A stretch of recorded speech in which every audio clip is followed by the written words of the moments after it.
El centro histórico. Mi nombre es Camila y soy de México. Tenía 22 años cuando me mudé a un pequeño apartamento en el centro histórico de Ciudad de México. Era un lugar encantador, aunque desgastado por el tiempo. Los techos altos, las puertas de madera maciza y los suelos de azulejos gastados narraban historias de épocas pasadas. Me atrajo la idea de vivir en un lugar tan cargado de historia.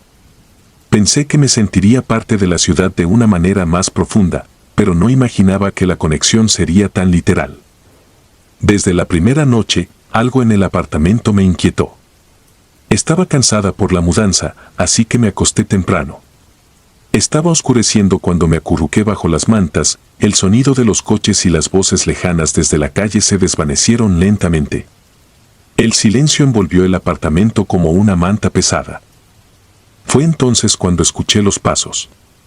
Al principio, eran suaves, como si alguien descalzo caminara sobre los azulejos fríos del pasillo. Abrí los ojos, tensa, pero no me atreví a moverme. Presté atención, esperando alguna otra señal, pero no hubo nada más.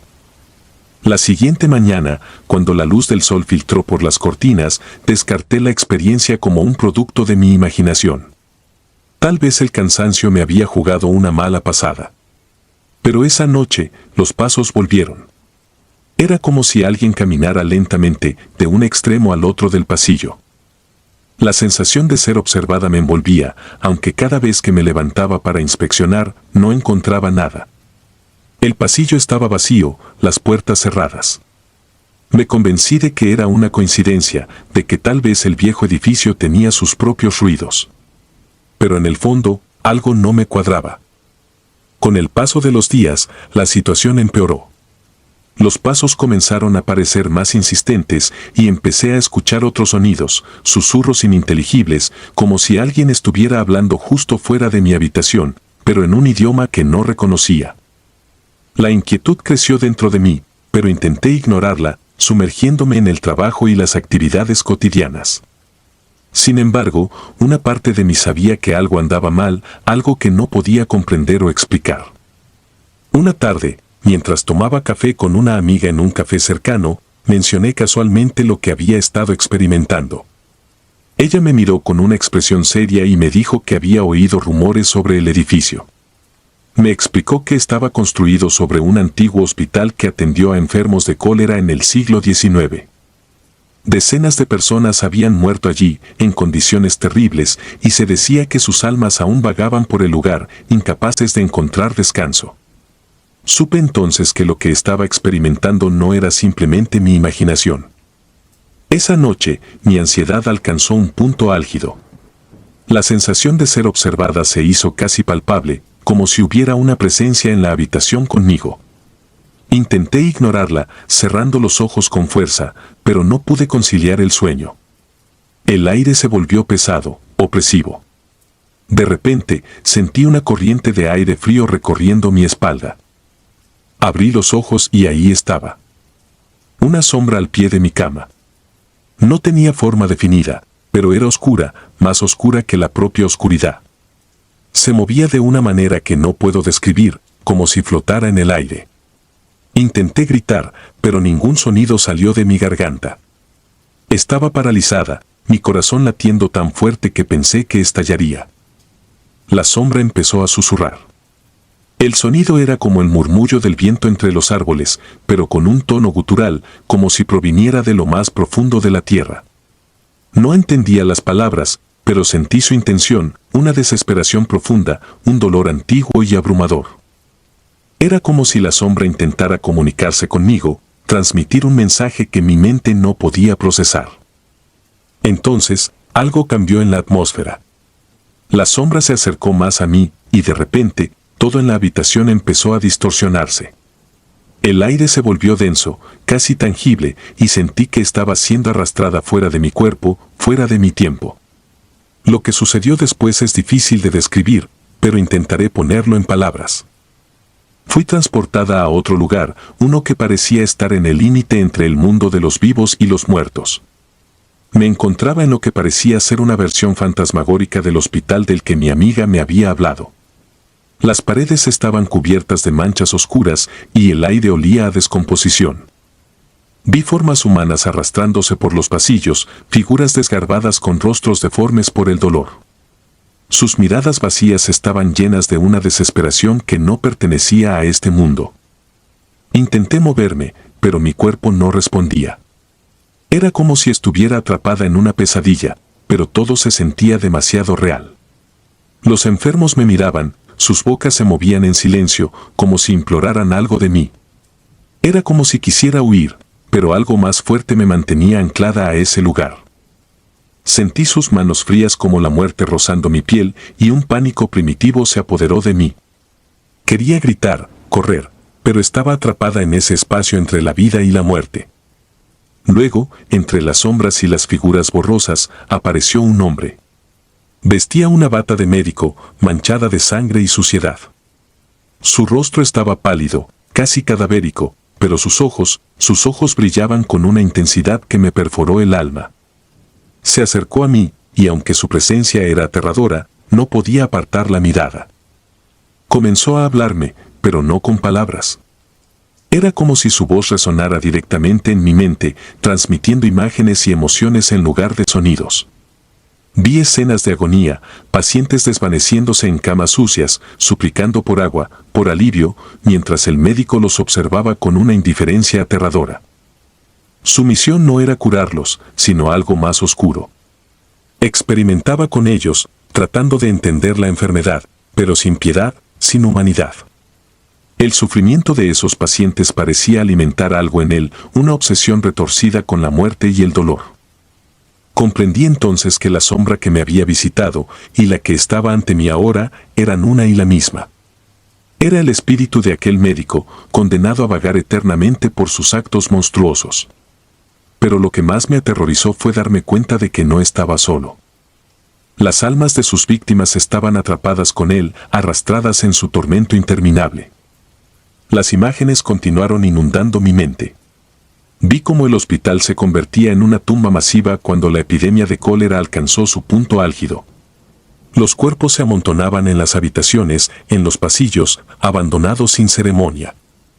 Sentí su desesperación, su agonía, y entendí que esas almas en pena no podían descansar porque habían sido tratadas como menos que humanos, como objetos en un experimento cruel. Y ahora buscaban a alguien que los viera, que reconociera su dolor, su existencia. Buscaban justicia, redención, o quizás solo querían que su sufrimiento fuera conocido. La conexión se rompió de repente y me encontré de vuelta en mi cama, jadeando, empapada en sudor. El apartamento estaba en silencio, pero el aire aún se sentía pesado, cargado de la presencia que acababa de abandonar. Sentí que algo se había llevado un pedazo de mí, algo que no podría recuperar jamás. Supe entonces que no podía quedarme más en ese lugar.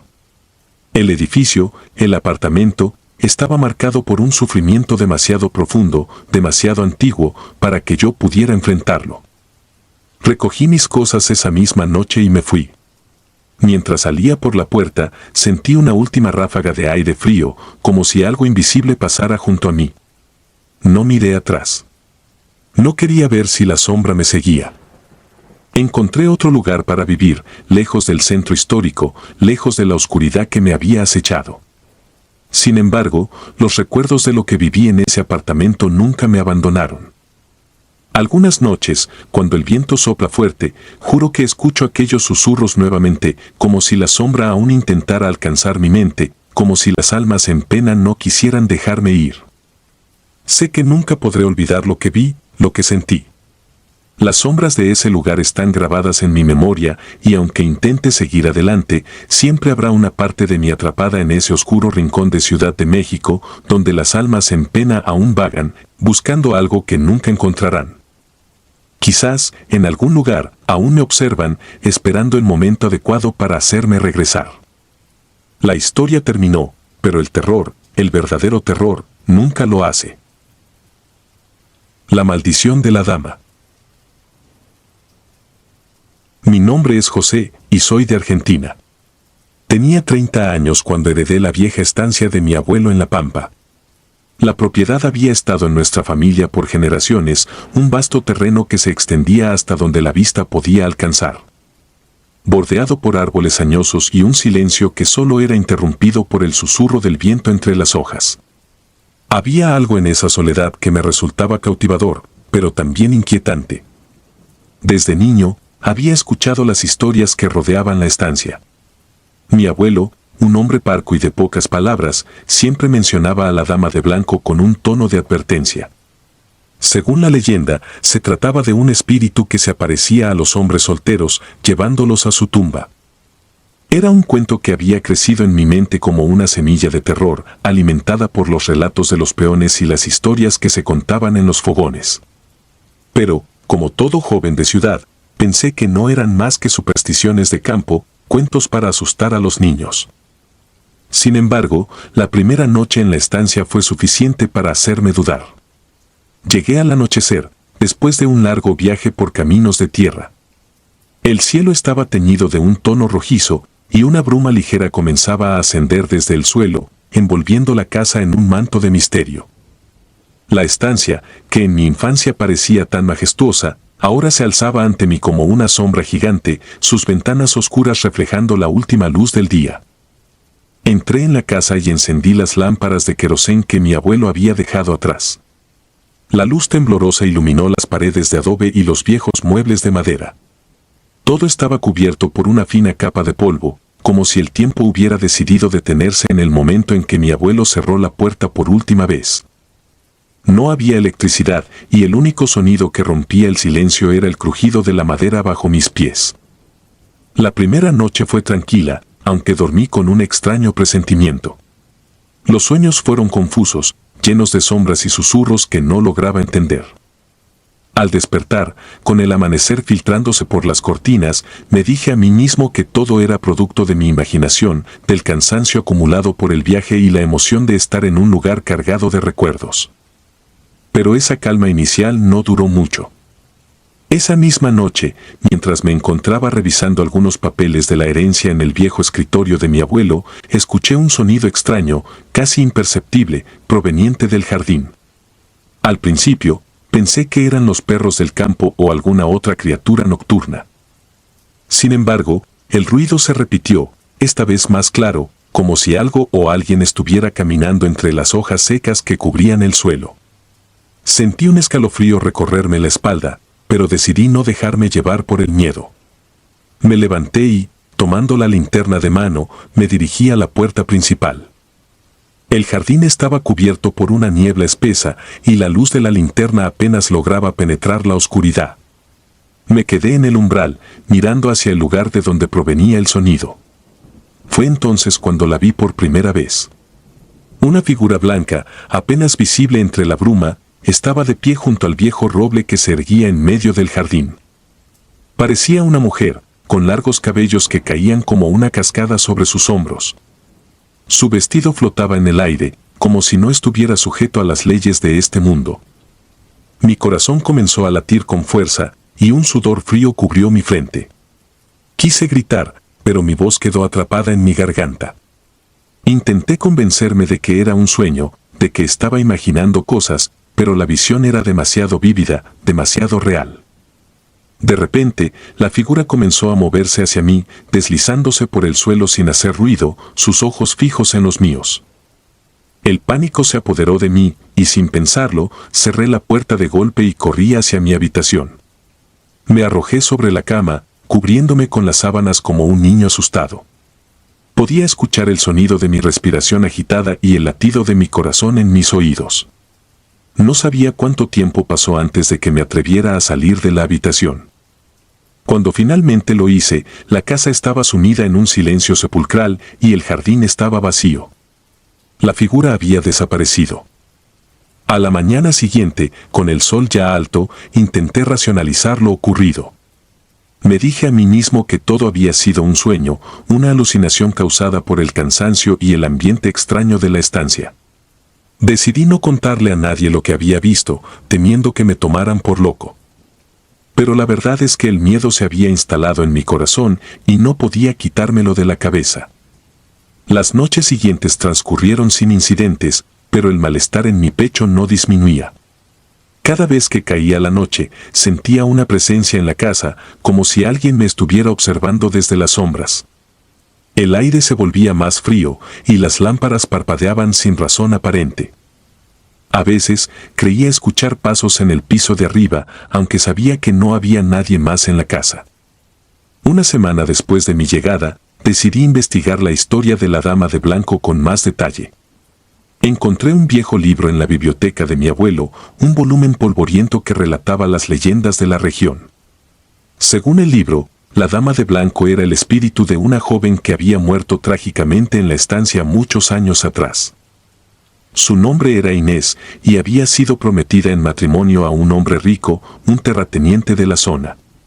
Sin embargo, el hombre la traicionó, abandonándola por otra mujer el día de la boda. Desesperada y humillada, Inés se quitó la vida en el jardín, ahorcándose del roble que aún se erguía en el mismo lugar. Su alma, consumida por el dolor y la ira, no pudo encontrar paz y quedó atrapada en la estancia, condenada a vagar por la eternidad. Se decía que su espíritu aparecía a los hombres solteros, buscando venganza por la traición que sufrió en vida. Aquellos que la veían eran arrastrados a su tumba y nunca más se les volvía a ver. Al leer esas palabras, sentí un nudo en la garganta.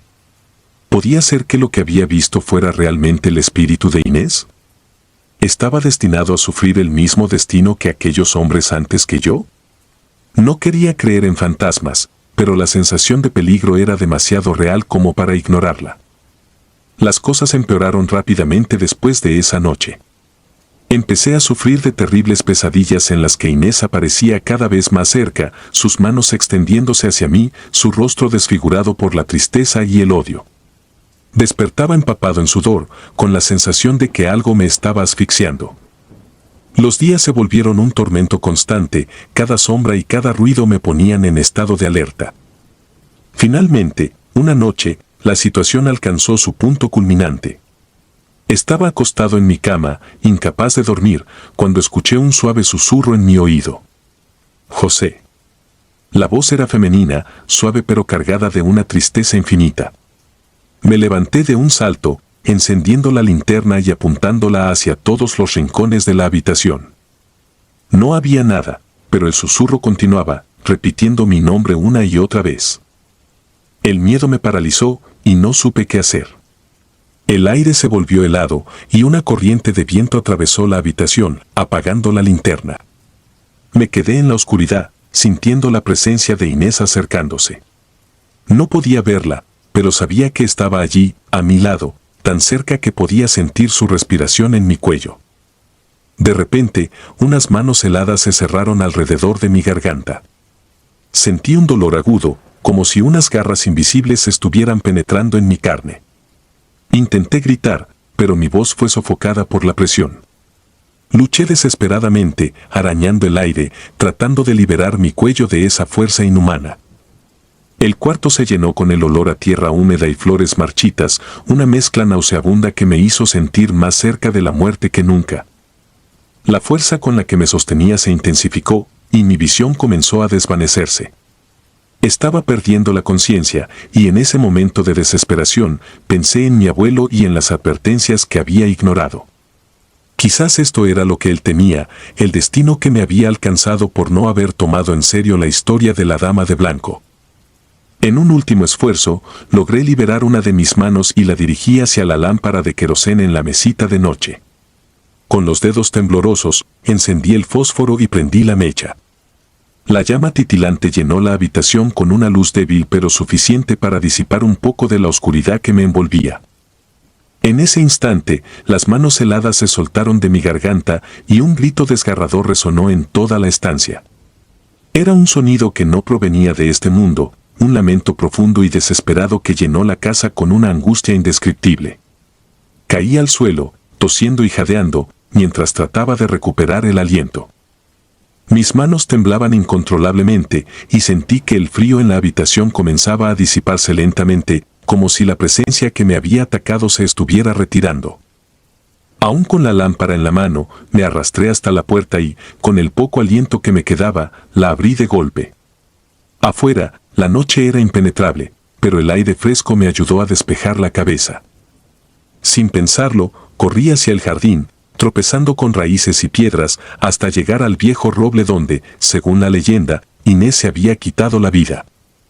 Allí, bajo la tenue luz de la luna que se filtraba entre las ramas, vi algo que me dejó sin aliento. El suelo frente al roble estaba removido, como si alguien hubiera cavado una tumba recientemente. El viento soplaba suave, moviendo las hojas secas y levantando un olor a tierra fresca y flores marchitas que me hizo sentir una náusea profunda. Entonces, la vi de nuevo. Inés estaba allí, al pie del árbol, vestida con su vestido blanco, más nítida y definida que nunca antes. Su rostro, pálido y cadavérico, estaba lleno de tristeza, pero sus ojos, esos ojos oscuros, me miraban con una intensidad que casi me paralizó. Ella levantó una mano, señalando hacia la tierra removida, y su voz, ahora claramente audible, susurró en el aire nocturno. «Vuelve a mí». Sus palabras no eran una amenaza, sino una súplica, un ruego desesperado de alguien que había sido traicionado y abandonado en vida. Sentí un torbellino de emociones, miedo, compasión y un deseo abrumador de escapar de esa pesadilla. Pero también me invadió una comprensión que hasta ese momento había eludido. Ella no quería hacerme daño, al menos no en ese instante. Solo buscaba liberar su dolor, encontrar alguna forma de paz que se le había negado durante tantos años. Reuniendo todo el valor que me quedaba, me acerqué a la tumba improvisada. Inés permaneció inmóvil, observando cada uno de mis movimientos. Mi corazón latía con tanta fuerza que temí que pudiera explotar en mi pecho, pero una fuerza desconocida, quizá un instinto de supervivencia o una profunda empatía hacia el alma atormentada frente a mí, me impulsó a actuar. Tomé una pala que encontré tirada cerca del árbol y comencé a cavar, sin detenerme a pensar en lo que hacía. La tierra era pesada y húmeda, y mis manos, ya entumecidas por el frío y la tensión, apenas podían sostener la pala. Pero seguí cavando, movido por un impulso que no era completamente mío. Después de lo que pareció una eternidad, el sonido metálico de la pala golpeando algo duro me sobresaltó. Me detuve y limpié la tierra alrededor con las manos. Lo que descubrí me dejó helado, un viejo ataúd deteriorado por el tiempo y casi completamente enterrado bajo las raíces del roble. Inés seguía allí, observándome en silencio, pero su figura comenzaba a desvanecerse lentamente, como si el hecho de desenterrar su tumba estuviera liberando la energía que la mantenía atrapada en este mundo. No sabía qué hacer, pero algo dentro de mí me decía que debía abrir el ataúd. Con manos temblorosas, forcé la tapa hasta que finalmente cedió. Dentro, yacía un esqueleto en avanzado estado de descomposición, vestido con lo que alguna vez debió ser un hermoso vestido de novia blanco. Un anillo de oro, corroído por el tiempo, brillaba tenuemente en uno de sus dedos. Sentí una oleada de tristeza al ver los restos de lo que alguna vez fue una joven llena de esperanza, ahora reducida a polvo y huesos. Pero junto a esa tristeza, también sentí un alivio, una sensación de que, al desenterrar su cuerpo, había roto el ciclo de dolor que la había mantenido atada a la estancia. Inés, o lo que quedaba de su presencia espectral, se acercó al ataúd. Se arrodilló junto a sus propios restos, y por primera vez, una tenue sonrisa cruzó su rostro espectral. Su figura comenzó a desvanecerse por completo, convirtiéndose en una neblina que el viento dispersó entre las ramas del roble. El jardín quedó en silencio, un silencio profundo y casi sagrado. Me quedé allí, de rodillas junto al ataúd, con la sensación de que había presenciado algo mucho más grande de lo que podía comprender. La historia de la Dama de Blanco no era solo una leyenda para asustar a los hombres solteros, era un relato de dolor, de traición y de un alma que había sufrido tanto en vida que no podía encontrar la paz ni en la muerte. Con el primer rayo de luz del amanecer, cerré el ataúd y volví a enterrar los restos de Inés bajo el roble, con la esperanza de que ahora, finalmente, su espíritu pudiera descansar. No quedaba rastro de la presencia sobrenatural que había sentido en la casa, y aunque el miedo seguía presente en algún rincón de mi mente, también sentí una calma inesperada. Esa misma mañana, empaqué mis cosas y dejé la estancia. Mientras conducía por el camino de tierra, con la bruma levantándose a mi alrededor, no pude evitar mirar por el retrovisor. La vieja casa, envuelta en la neblina de la mañana, parecía menos amenazante, más en paz. No he vuelto a la estancia desde entonces, y aunque he contado esta historia a algunos pocos, la mayoría lo toma como un cuento más, una anécdota para entretener en las noches frías. Pero yo sé lo que vi, lo que viví. La estancia de mi abuelo no era solo un lugar de memorias familiares, era un escenario de tragedias no resueltas, de almas en pena que buscan redención. Y aunque he intentado dejar ese capítulo de mi vida atrás, cada vez que el viento sopla y la luna llena brilla en el cielo, no puedo evitar recordar el rostro de Inés, su mirada cargada de dolor y la sensación de sus manos heladas en mi cuello, recordándome que algunas historias nunca se pueden olvidar. El hombre sin cabeza. Era el año 1995 cuando me mudé a un pequeño pueblo en el interior de Brasil. Había pasado casi toda mi vida en las bulliciosas calles de Sao Paulo, y el cambio a este lugar remoto me parecía una oportunidad para encontrar un poco de paz. Me habían contratado como maestro en la única escuela del pueblo, una pequeña edificación de ladrillo que se encontraba al final de un camino de tierra. La escuela apenas contaba con unas pocas docenas de estudiantes, todos hijos de los granjeros locales. El pueblo, llamado Caxambu, no tenía más de 500 habitantes. Al principio, me pareció un lugar tranquilo, casi idílico. Las casas eran modestas, con techos de tejas rojas y paredes encaladas. Había una plaza central con una iglesia que, aunque algo descuidada, conservaba un aire solemne. Pero pronto descubrí que Caxambu tenía un lado oscuro, uno que susurraba a través de sus callejones y se manifestaba en las miradas cautelosas de sus habitantes. El primer indicio de que algo no andaba bien lo percibí durante mi segunda semana en el pueblo. Mis alumnos, que al principio se mostraban tímidos y reservados, comenzaron a abrirse conmigo. Fue entonces cuando uno de ellos, un niño llamado Lucas, me contó por primera vez sobre el hombre sin cabeza. Según la leyenda local, en tiempos coloniales, Caxambu había sido un próspero centro de producción de caña de azúcar. Los esclavos traídos desde África trabajaban hasta la extenuación en los campos, y muchos murieron debido a las horrendas condiciones. Uno de ellos, un hombre conocido solo como Joao, había intentado liderar una revuelta. Pero fue traicionado por uno de los suyos y capturado por los capataces. Como castigo, fue decapitado públicamente en la plaza del pueblo. Su cabeza fue clavada en una estaca para servir de advertencia a los demás esclavos. Se decía que, desde entonces, el alma de Joao vagaba por las calles de Caxambu, buscando su cabeza perdida, atormentando a aquellos que se atrevieran a caminar solos por la noche. La historia me pareció absurda, una de esas leyendas que la gente inventa para asustar a los niños. Sin embargo, noté que los adultos también evitaban hablar del tema. Cuando mencioné el asunto en una conversación casual con mis vecinos, su expresión se oscureció y cambiaron rápidamente de tema. El miedo que sentían no era simplemente superstición, era tangible, casi palpable. Pero yo, un hombre de ciudad, no estaba dispuesto a dejarme llevar por cuentos de fantasmas.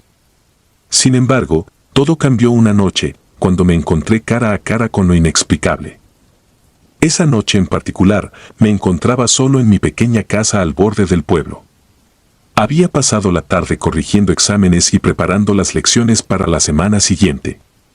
La noche había caído rápidamente y una densa niebla cubría las calles, algo que, según me habían dicho, era bastante común en esa época del año. La humedad impregnaba el aire y un silencio inquietante lo envolvía todo. Decidí salir a dar un paseo, esperando que el aire fresco despejara mi mente. Las calles estaban desiertas y la única luz provenía de los faroles de gas que parpadeaban intermitentemente. Mientras caminaba, no pude evitar sentir que algo estaba mal. Había una extraña sensación en el ambiente, como si algo o alguien me estuviera observando. El silencio era ensordecedor, roto solo por el crujido de la grava bajo mis pies. Giré en una esquina, dirigiéndome hacia la plaza del pueblo. Al llegar allí, noté una figura al otro lado de la plaza, parada bajo uno de los faroles. No podía distinguir bien qué o quién era, pues la niebla lo cubría parcialmente. Me acerqué lentamente, y a medida que lo hacía, el horror comenzó a invadirme. La figura tenía un cuerpo humano, vestido con harapos viejos y sucios, pero carecía de cabeza. En lugar de ella, solo había un muñón sangrante del que emanaba un humo denso y negro. Me quedé petrificado, incapaz de moverme o gritar. El hombre sin cabeza, porque no podía hacer otra cosa, levantó lentamente una mano, señalándome. Una ola de frío recorrió mi cuerpo, congelando mi sangre.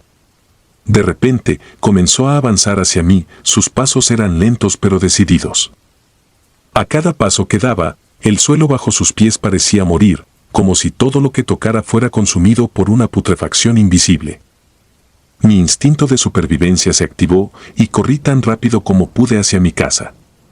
Sentía su presencia detrás de mí, como si su sombra se extendiera por las calles, devorando la poca luz que quedaba. Llegué a mi puerta, la abrí de golpe y me lancé al interior, cerrándola con fuerza. Estaba jadeando, con el corazón latiendo descontrolado. Mi mente se negaba a aceptar lo que había visto, pero el terror que sentía era demasiado real. Esa noche no pude dormir. Cada pequeño sonido me hacía saltar, convencido de que el hombre sin cabeza estaba afuera, esperando. Cuando finalmente el amanecer rompió la oscuridad, me atreví a asomarme por la ventana. No había rastro de él, pero el miedo persistía. Intenté seguir con mi vida normal, pero el incidente me había cambiado. Mis vecinos notaron mi comportamiento extraño y aunque algunos parecían preocupados, nadie se atrevió a preguntar. La atmósfera en el pueblo se volvió aún más pesada, como si una nube negra se hubiera asentado permanentemente sobre nosotros. Algunos aldeanos comenzaron a desaparecer sin dejar rastro, y aunque la mayoría atribuía estas desapariciones a simples accidentes o migraciones, yo sabía la verdad. Un día, mientras estaba en la escuela, uno de los niños se acercó a mí con los ojos llenos de lágrimas. Era Lucas, el mismo que me había contado la leyenda del hombre sin cabeza. Con voz temblorosa, me dijo que su hermana había desaparecido la noche anterior y que él estaba seguro de que el hombre sin cabeza se la había llevado. Traté de consolarlo, pero mis palabras sonaban vacías incluso para mí. Esa misma noche, decidí que ya no podía quedarme en Caxambú. Hice las maletas y me preparé para irme al amanecer. Pero el destino tenía otros planes. Mientras empaquetaba mis cosas, escuché un ruido fuera de la casa. Unos pasos lentos, arrastrados, que se acercaban cada vez más. Me paralicé de terror, incapaz de moverme, sabiendo que lo inevitable estaba por suceder. La puerta de mi casa crujió y se abrió lentamente. La figura del hombre sin cabeza se perfiló en la entrada, y esta vez no había escape. El frío en la habitación se hizo insoportable, y la oscuridad pareció tragarse la poca luz que quedaba en la lámpara que tenía encendida. Sabía que mi destino estaba sellado, que no había manera de escapar de la maldición que caía sobre el pueblo. Pero, para mi sorpresa, no se abalanzó sobre mí. En lugar de eso, se quedó inmóvil, como si estuviera esperando algo. Fue entonces cuando sentí una extraña sensación en mi pecho, una presión, como si algo dentro de mí estuviera intentando salir. De repente, lo comprendí. No era solo un espectador en esta historia, de alguna manera, había sido elegido para ser parte de ella. Sentí una oleada de emociones, miedo, tristeza, resignación. Y en ese momento, lo vi. En mi mente, una visión clara como el cristal. El pasado. La revuelta. Joao, traicionado, decapitado y condenado a vagar por la eternidad. Y entendí que él no buscaba su cabeza, sino justicia. Justicia por lo que se le había hecho, por las vidas rotas, por los gritos de agonía que se habían perdido en la historia. En un acto impulsivo, extendí mi mano hacia él. No sé qué esperaba que sucediera, pero en el momento en que nuestros dedos se tocaron, una corriente de energía recorrió mi cuerpo. No era dolorosa, sino más bien liberadora, como si una carga enorme fuera levantada de mis hombros. Cerré los ojos, y cuando los abrí, el hombre sin cabeza había desaparecido. Me desplomé en el suelo, agotado, sintiendo una calma extraña. No sabía si lo que había pasado era real o producto de mi imaginación, pero una cosa era cierta, el terror se había desvanecido. La maldición que había plagado a Caxambú durante siglos finalmente había llegado a su fin. Al día siguiente, recogí mis cosas y me marché del pueblo. Nunca volví a ver a ninguno de los aldeanos, y nunca hablé de lo que sucedió esa noche. Pero sé que, en algún lugar, el alma de Joao finalmente encontró paz. El niño del pozo. Recuerdo cuando era niño, vivía en un pequeño pueblo en Guatemala. Era el año 1983 y el aire siempre olía a tierra mojada y hojas en descomposición. Los días eran largos y calurosos, mientras que las noches traían consigo un frío que calaba los huesos.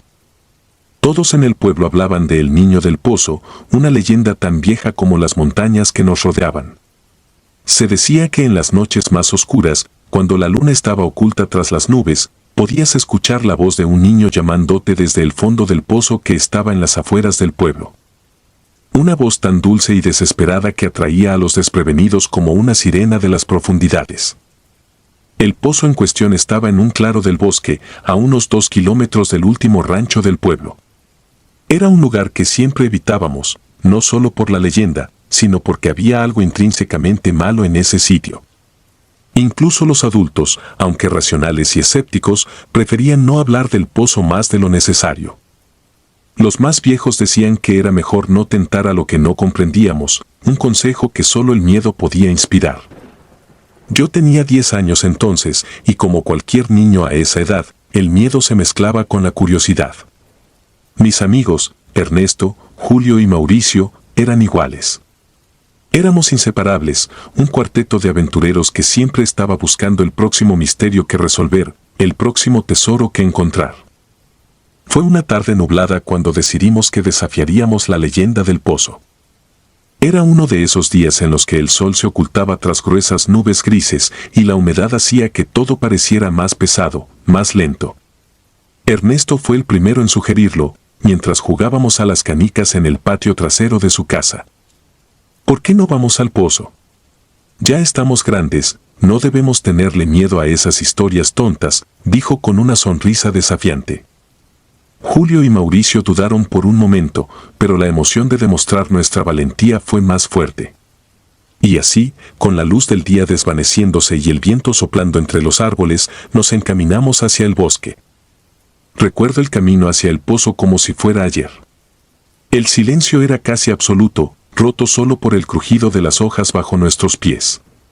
Cada paso que dábamos parecía resonar en el vacío, como si el bosque mismo estuviera conteniendo el aliento.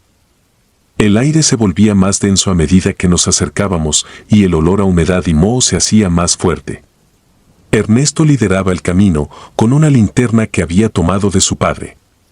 Sus haces de luz cortaban la penumbra, pero no lograban disipar el miedo que empezaba a crecer en mi pecho. Finalmente, llegamos al claro donde se encontraba el pozo. Era más pequeño de lo que había imaginado, pero más ominoso. Las piedras que lo rodeaban estaban cubiertas de musgo, y el agua en su interior era tan oscura que parecía un abismo sin fin. No dijimos nada, pero todos sentíamos la misma presencia, un peso invisible que nos aplastaba desde dentro.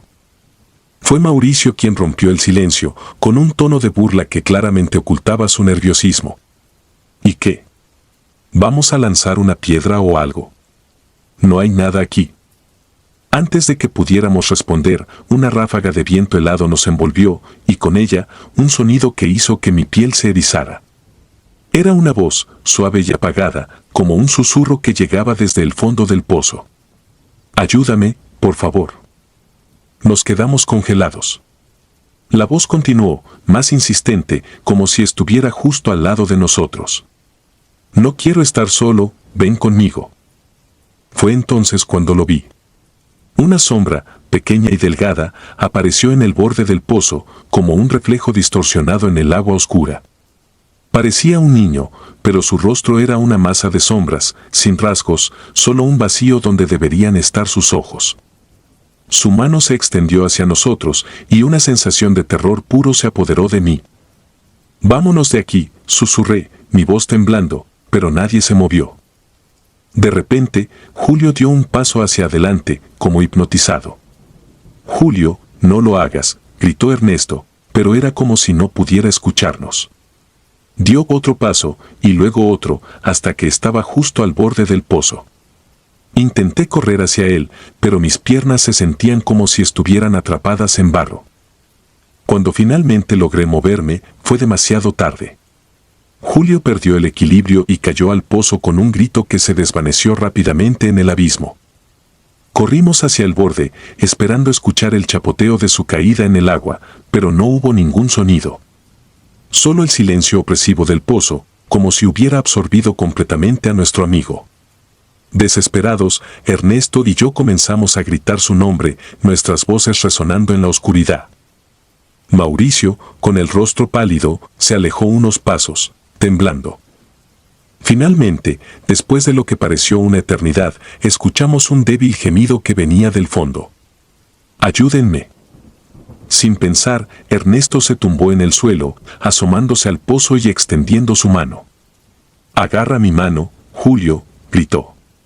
Pero la voz que respondió no era la de Julio. «¿Por qué te vas? Quédate conmigo». Ernesto se quedó petrificado, su mano temblando sobre el borde del pozo. Fue entonces cuando vi algo que me heló la sangre.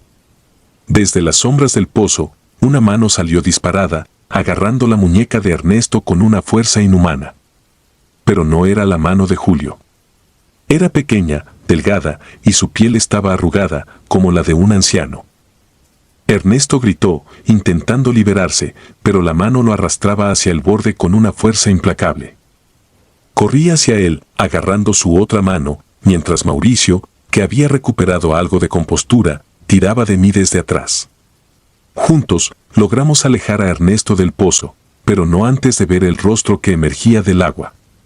Era el niño, o lo que quedaba de él. Su piel estaba pálida, casi translúcida, y sus ojos eran dos pozos oscuros que reflejaban nada más que odio y tristeza.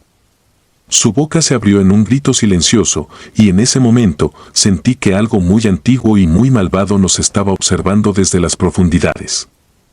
Finalmente, logramos sacar a Ernesto de allí, y todos corrimos como si nuestras vidas dependieran de ello. El bosque, que antes había estado en silencio, ahora parecía vivo con susurros y crujidos a nuestro alrededor. Cada sombra parecía seguirnos, y cada rama que se rompía bajo nuestros pies era un recordatorio de lo que habíamos dejado atrás. Cuando finalmente llegamos al pueblo, nos detuvimos, jadeando y temblando. Ernesto estaba pálido, su rostro había perdido toda su habitual arrogancia, y Mauricio no dejaba de mirar hacia atrás, como si temiera que algo nos hubiera seguido. Pasaron días antes de que volviéramos a hablar de lo que sucedió esa noche. Julio fue encontrado una semana después, flotando en el río, a varios kilómetros del pozo. Su cuerpo estaba intacto, pero sus ojos estaban abiertos, y en ellos había una expresión de terror que nunca podré olvidar. Su familia dejó el pueblo poco después, y el pozo fue sellado con grandes piedras y concreto, en un intento desesperado de encerrar lo que sea que habitaba allí. Pero no era suficiente. A veces, en las noches más oscuras, cuando el viento sopla fuerte y la luna se oculta tras las nubes, aún puedo escuchar la voz de ese niño llamándome desde el fondo del pozo. Es un susurro, suave y melancólico, que se mezcla con el sonido del viento. No quiero estar solo. Ahora, muchos años después, comprendo lo que realmente sucedió aquella noche. El pozo no era solo un lugar donde alguien había muerto, era una puerta, un portal hacia algo mucho más antiguo y maligno. Algo que se alimenta del miedo, de la desesperación y de las almas que atrae hacia sus profundidades. Nunca volví a ese bosque. Dejé el pueblo poco después de la muerte de Julio, pero la memoria de esa noche me sigue como una sombra que nunca se desvanece. Y sé que un día, cuando mi tiempo llegue, esa voz que me llama desde el pozo finalmente obtendrá lo que quiere. Porque el pozo no olvida, y lo que sea que habita allí, tampoco. Las almas perdidas. Mi nombre es Álvaro, y soy de Uruguay. Tenía 27 años cuando acepté un trabajo como guardia nocturno en un viejo teatro en el corazón de Montevideo. Era el año 2005, y la economía no estaba en su mejor momento, así que tomé lo que podía conseguir. El teatro había sido un lugar de esplendor en su tiempo, con un estilo neoclásico que ahora solo era un susurro de su antiguo esplendor. Sus muros, antaño adornados con bellos relieves, estaban ahora agrietados y llenos de sombras. No era un lugar agradable, pero me pagaban por estar ahí, y eso era suficiente para mí en ese momento. Mis turnos comenzaban a las 10 de la noche y terminaban cuando el sol empezaba a despuntar en el horizonte. El teatro estaba vacío la mayor parte del tiempo y mi trabajo consistía en asegurarme de que ninguna rata, humana o animal, decidiera hacer del lugar su hogar. Aunque al principio pensé que sería un trabajo fácil, pronto descubrí que este teatro guardaba secretos mucho más oscuros de lo que podía haber imaginado. La primera vez que escuché el llanto fue apenas una semana después de haber comenzado. Era un sonido bajo, casi imperceptible, que se filtraba por las paredes como si viniera de las entrañas mismas del edificio. Al principio, pensé que era el viento, pero a medida que pasaban las noches, el llanto se volvió más claro, más definido. Era inconfundible, el sollozo de un niño pequeño, suave pero desgarrador, que resonaba en la oscuridad, atravesando las vastas y vacías salas del teatro. Decidí investigar. Tal vez había algún niño viviendo en las calles que había encontrado refugio en el teatro, o tal vez, me decía a mí mismo, solo era una broma cruel de algún vagabundo. Pero por más que revisé el lugar, no encontré a nadie. El teatro estaba desierto, y sin embargo, el llanto continuaba. Cada noche, a la misma hora, como si fuera una llamada desesperada desde más allá del tiempo. Mi curiosidad se transformó en obsesión. Pasaba mis días libres buscando información sobre el teatro, indagando en archivos antiguos y hablando con personas mayores que podrían conocer la historia del lugar. Fue entonces cuando descubrí la tragedia. 100 años antes, un niño había muerto en ese teatro.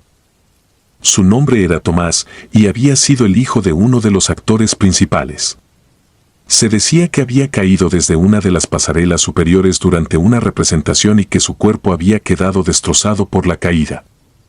La historia contaba que su madre, incapaz de soportar el dolor, se quitó la vida poco después y desde entonces se decía que el teatro estaba maldito. Aquella noche fui al teatro con un sentimiento de inquietud en el pecho. Sabía que el llanto no era un simple ruido, sino algo más. Algo que no pertenecía a este mundo. La atmósfera dentro del teatro era densa, cargada de una presencia que no podía ver pero que sentía en cada poro de mi piel. Caminé por los pasillos en penumbra, siguiendo el eco del llanto que parecía guiarme. Me llevó hasta un camerino, uno de los más antiguos, cuya puerta estaba cerrada con llave. La llave, oxidada y fría, colgaba de un viejo llavero en la sala de mantenimiento. Sentí una resistencia en mi mente, una voz interior que me decía que no debía abrir esa puerta, pero la curiosidad y una extraña necesidad de entender lo que estaba sucediendo me empujaron a seguir adelante. Cuando finalmente giré la llave y abrí la puerta, el llanto cesó de repente, dejando tras de sí un silencio sepulcral que pesaba como una losa sobre mi pecho. El camerino estaba oscuro, iluminado solo por la tenue luz de mi linterna. La habitación estaba llena de polvo y olía a moho. En una esquina vi una pequeña figura, una silueta infantil encogida sobre sí misma. Mis manos temblaban mientras levantaba la linterna para iluminar mejor la figura. Lo que vi me heló la sangre. Era un niño, sí, pero su rostro estaba distorsionado de una manera que desafiaba la comprensión. Sus ojos eran pozos oscuros, sin vida, y su boca, que se abría en un grito mudo, estaba torcida en una mueca de dolor perpetuo. Era como si todo el sufrimiento que había experimentado en sus últimos momentos se hubiera quedado grabado en su rostro, deformándolo para siempre. El miedo me paralizó. No podía moverme, no podía respirar.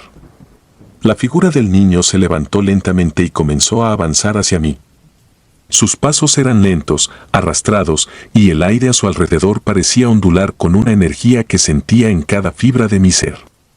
No podía apartar la mirada, y el pánico me mantenía clavado en el lugar. Cuando estuvo lo suficientemente cerca como para que casi pudiera tocarlo, el niño se detuvo. Estaba tan cerca que podía sentir el frío que emanaba de su cuerpo, un frío que penetraba hasta mis huesos. Sus ojos, esos pozos oscuros sin alma, se fijaron en los míos y de su boca salió un susurro, apenas audible, pero lo suficientemente claro como para que lo entendiera. ¿Dónde está mi madre? Esa pregunta, cargada de una tristeza infinita, resonó en mi mente, rompiendo el hechizo que me había mantenido inmóvil. Retrocedí tambaleándome, tropezando con la puerta del camerino. No supe cómo, pero logré cerrar la puerta de golpe y correr. Corrí por los pasillos, atravesando la oscuridad, sin detenerme hasta que estuve fuera del teatro, bajo la fría luz de las farolas de la calle. No volví al teatro al día siguiente, ni nunca más. Renuncié a ese trabajo sin dar explicaciones. Sabía que nadie me creería si intentaba contar lo que había visto. Sabía también que ese niño, o lo que quedaba de él, seguiría allí, esperando, llorando, buscando a su madre en ese teatro abandonado. Pasaron los años, y traté de seguir adelante con mi vida, pero nunca pude olvidar esa noche. El recuerdo de ese rostro deformado y esa voz susurrante seguían atormentándome. No importaba cuánto tiempo pasara, siempre sentía que algo de esa experiencia había quedado pegado a mi alma, como una sombra que nunca se desvanece. Una noche, después de haber intentado sin éxito dormir, decidí regresar al teatro. Habían pasado casi 15 años desde aquella noche y el teatro estaba aún más deteriorado. Las ventanas estaban rotas y la entrada principal había sido clausurada con tablas de madera. Tuve que entrar por una de las puertas laterales que aún permanecían sin cerrar. El interior estaba cubierto de polvo y la mayoría de las paredes se habían desmoronado. El eco de mis pasos resonaba en la vastedad vacía del lugar. No había electricidad, así que solo contaba con la luz de una linterna para guiarme. Me dirigí directamente al camerino, sabiendo que era la única forma de enfrentar el miedo que había llevado conmigo durante todos esos años. Cuando llegué, la puerta del camerino estaba entreabierta, como si alguien la hubiera dejado así, esperando mi regreso. Entré, y el aire era denso, cargado de una energía que hacía que mi piel se erizara. Todo estaba tal como lo recordaba, excepto que esta vez no estaba solo. En el centro del camerino estaba la figura del niño. Su aspecto no había cambiado, pero esta vez no estaba encogido en una esquina. Estaba de pie, mirándome, como si hubiera estado esperando mi regreso todo este tiempo. Sentí el mismo terror de aquella noche, pero algo en mí, tal vez el peso de los años, me dio la fuerza para no huir. El niño levantó una mano y señaló un punto detrás de mí. Me giré lentamente, con el corazón latiendo con fuerza en mi pecho, y vi algo que no había estado ahí antes. Un espejo cubierto de polvo, tan viejo y empañado que apenas podía ver mi reflejo. Pero detrás de mi imagen había otra figura. Una mujer, vestida con un traje de época, de pie en la penumbra. Sus ojos eran oscuros, como los del niño, y en su rostro se reflejaba un dolor que parecía estar más allá del entendimiento humano. Entendí entonces. El niño no estaba solo en su tormento. Su madre, la mujer que había perdido todo cuando él murió, estaba atrapada con él en ese lugar. Sus almas estaban unidas en su sufrimiento, condenadas a vagar eternamente por los pasillos de aquel teatro, buscando una redención que nunca llegaría. Me di cuenta de que no podía hacer nada por ellos. No había manera de liberarlos de su prisión y sabía que si me quedaba, podría compartir su destino. Salí del camerino sin mirar atrás, sabiendo que no podía cambiar lo que había ocurrido, pero también sabiendo que había algo peor que la muerte, la eternidad atrapada en un ciclo de dolor. Dejé el teatro por segunda vez, con la certeza de que esas almas seguirían allí, llorando y buscando en la oscuridad. Y aunque traté de dejarlos atrás, sé que nunca lo haré del todo. Sus lamentos se han convertido en parte de mí, una herida que no sanará, una cicatriz invisible que llevo en el alma. A veces, en las noches más silenciosas, cuando el viento sopla suave y las sombras se alargan, puedo escuchar el eco lejano del llanto de un niño. Y en esos momentos, sé que el teatro sigue ahí, como un monumento al sufrimiento de aquellos que nunca encontraron la paz. Y aunque trato de apartar esos pensamientos, siempre vuelven, recordándome que algunos fantasmas no pueden ser exorcizados, que algunos horrores no pueden ser olvidados. Si disfrutas de los relatos, te invitamos a apoyarnos con un like y un comentario, ya que eso nos ayuda muchísimo. Además, si aún no estás suscrito o suscrita, te animamos a formar parte de la comunidad del terror. Muchas gracias por escucharnos y por tu apoyo.